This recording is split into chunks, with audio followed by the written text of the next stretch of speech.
बिहार में भ्रष्टाचार के खिलाफ चुनाव लड़े, भ्रष्टाचार के खिलाफ जनता ने चुना, लेकिन अब कई ऐसी बातें हैं जिनको नज़रअंदाज नहीं कर पाएंगे नीतीश कुमार। समस्या ये है कि नीतीश कुमार को सुशासन बाबू यूं ही नहीं कहा जाता है। भ्रष्टाचार के खिलाफ उन्होंने जीरो टॉलरेंस की नीति अपनाई है और इसके लिए वो जाने जाते हैं, चाहे वो अपराध हो या भ्रष्टाचार हो। लेकिन फिलहाल आरजेडी के साथ मिलकर जो सरकार बनाई है उसमें कई दागी लोग हैं, खासतौर पर उप मुख्यमंत्री तेजस्वी यादव खुद भी कई मामलों में फंसे हुए हैं। इससे पहले भी आरजेडी और जेडीयू का गठबंधन इसलिए टूटा था क्योंकि भ्रष्टाचार के मामलों पर नीतीश कुमार चाहते थे कि आरजेडी के नेता या तेजस्वी यादव इस्तीफा दें, वो तैयार नहीं थे। अब क्या होगा? क्या ये ज़ीरो टॉलरेंस की नीति अब नहीं अपनाई जाएगी? क्या इसमें कुछ ढिलाई बरती जाएगी? और अगर अपनाई जाएगी तो फिर सरकार का क्या होगा? ये बहुत से सवाल हैं जो अब खड़े हो गए हैं जब आरजेडी और जेडीयू का समीकरण एक बार फिर बना है। इस रिपोर्ट में हम आपको बताएंगे कि कैसे नीतीश कुमार ने अभी तक जीरो टॉलरेंस की नीति को अपनाया है और इसके लिए वो कैसे जाने जाते रहे हैं।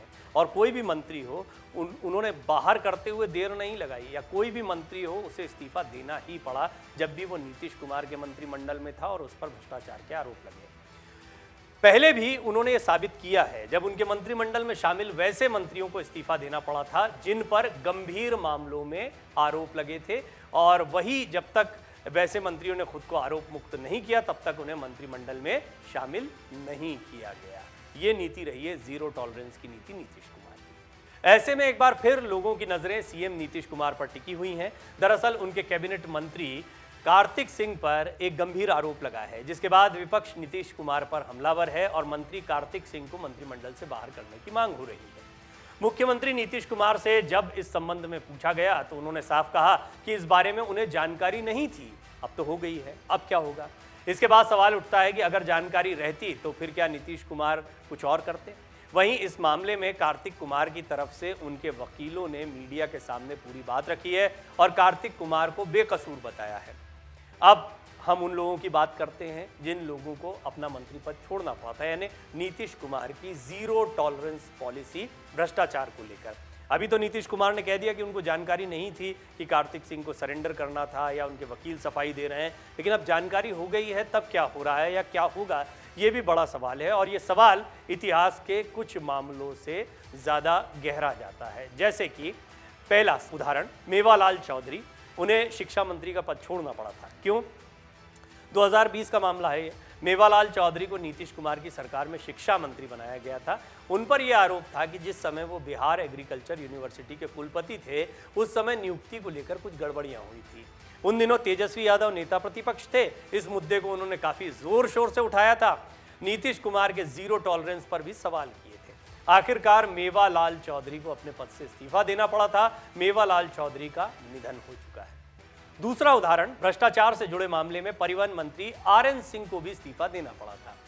2008 की बात है। नीतीश कुमार की सरकार में परिवहन मंत्री रहे आरएन सिंह को भी भ्रष्टाचार से जुड़े एक मामले में अपनी कुर्सी छोड़नी पड़ी थी। इंजीनियर आरएन सिंह पर आरोप था कि जिस समय वो मुजफ्फरपुर के काटी थर्मल पावर यूनिट में पदस्थापित थे उस समय उन्होंने थर्मल पावर यूनिट के या यहाँ के जो सामान थे और पाइप खरीदारी में गड़बड़ी की थी। तय क्वालिटी के पाइप नहीं खरीदे गए थे। इस मामले में निगरानी ब्यूरो ने 1990 में केस दर्ज किया था और 1 साल बाद चार्जशीट भी दाखिल की गई थी। जब ये मामला सामने आया तो नीतीश कुमार ने परिवहन मंत्री का इस्तीफा ले लिया और कहा कि जब केस खत्म हो जाएगा तभी वो मंत्री बन पाएंगे। कुछ दिनों बाद उन पर केस खत्म हुआ और वो फिर से मंत्री बनाए गए। एक और मामला, ये उदाहरण और महत्वपूर्ण है। जीतन राम मांझी पर भ्रष्टाचार के आरोप लगे थे। नवंबर 2005 में जब नीतीश कुमार ने मुख्यमंत्री पद की शपथ ली थी तब जीतन राम मांझी को भी उनकी सरकार में मंत्री बनाया गया था। इस बार उनके बेटे को बनाया गया है। उनके मामले में ये बात सामने आई थी कि बीएड घोटाला मामले में उन पर भ्रष्टाचार के आरोप हैं। नीतीश कुमार के संज्ञान में जब ये बात आई तो जीतन राम मांझी को इस्तीफा देना पड़ा था। बाद में जब वो आरोप मुक्त हुए थे तो फिर से मंत्री बनाए गए थे। वहीं नीतीश कुमार के एक और मंत्री अवधेश कुशवाहा भी एक स्टिंग मामले में फंस गए थे, तब उन्हें भी इस्तीफा देना पड़ा था। वहीं पूर्व समाज कल्याण मंत्री मंजू वर्मा को भी इसी तरह इस्तीफा देना पड़ा था। जेडीयू के मुख्य प्रवक्ता संजय सिंह ने कहा था कि भ्रष्टाचार अपराध के खिलाफ जीरो टॉलरेंस की जो लाइन हमने खींची है उससे पीछे नहीं हट सकते। जिन पर आरोप लगे हैं उनको जनता के सामने आकर पूरे तथ्यों के साथ अपनी स्थिति स्पष्ट करनी चाहिए। उन्होंने कहा था, बिहार की जनता और पूरा देश इस बात को जानता है कि अपराध और भ्रष्टाचार के मामले में हमारी परंपरा क्या रही है। पार्टी की परंपरा सिद्धांत से कोई समझौता नहीं होगा। राजनीतिक कुर्बानियों की बुनियाद पर राजनीतिक चुनौतियों का सामना करने का जेडीयू का रिकॉर्ड रहा है। रिकॉर्ड तो रहा है, लेकिन अभी रिकॉर्ड खराब हो रहा है और गंभीर सवाल खड़े हो रहे हैं। भ्रष्टाचार के खिलाफ लड़े थे, जीरो टॉलरेंस की नीति अपनाई थी, लेकिन अब आरजेडी की तरफ से कई ऐसे चेहरे आए। हमने आपको एक रिपोर्ट दिखाई, एक नहीं, दो नहीं, 10 ऐसे चेहरे हैं जो दागी चेहरे कहे जा सकते हैं। लेकिन सबसे बड़ा सवाल उठता है तेजस्वी यादव को लेकर। तेजस्वी पर गंभीर मामले हैं और अभी वो दोष मुक्त नहीं है। इन मामलों में जांच चल रही है, ना ही वो सिर्फ आरोपी हैं अभी, ना ही दोष उन पर चढ़ा गया है और ना ही वो दोष मुक्त हुए, दोनों ही स्थितियां हैं। तो लेकिन मामलों की जांच चल रही है और जीरो टॉलरेंस की पॉलिसी ये कहती है कि जब आरोपों में कोई घिरा है, अभी तक ऐसा ही हुआ है, चाहे जीतन राम मांझी हो या जितने भी उदाहरण हमने यहाँ पर दिए हैं, कि जब आरोप लगे तभी उन लोगों को इस्तीफा देना पड़ गया था। पहले से ही आरोपों के घेरे में तेजस्वी हैं और उनके कई और सहयोगी हैं। इन लोगों को लेकर क्या नीतीश कुमार की पॉलिसी बदल गई है? क्या जीरो टॉलरेंस की पॉलिसी पर अब वो नहीं है? ये बड़े गंभीर सवाल हैं। आने वाले चुनाव से पहले नीतीश को अपनी इस छवि को एक बार फिर सामने रखना है तो कोई ना कोई बड़ा कदम उठाना होगा, लेकिन किसकी कीमत पर? क्या सरकार की कीमत पर? क्योंकि अभी तो तेजस्वी यादव के भरोसे ये सरकार चल रही है। अगर आप ये वीडियो YouTube पर देख रहे हैं तो हमारे चैनल को सब्सक्राइब करें और बेल आइकन को दबाना ना भूलें। अगर आप Facebook पर ये वीडियो देख रहे हैं तो हमारे पेज को लाइक करें।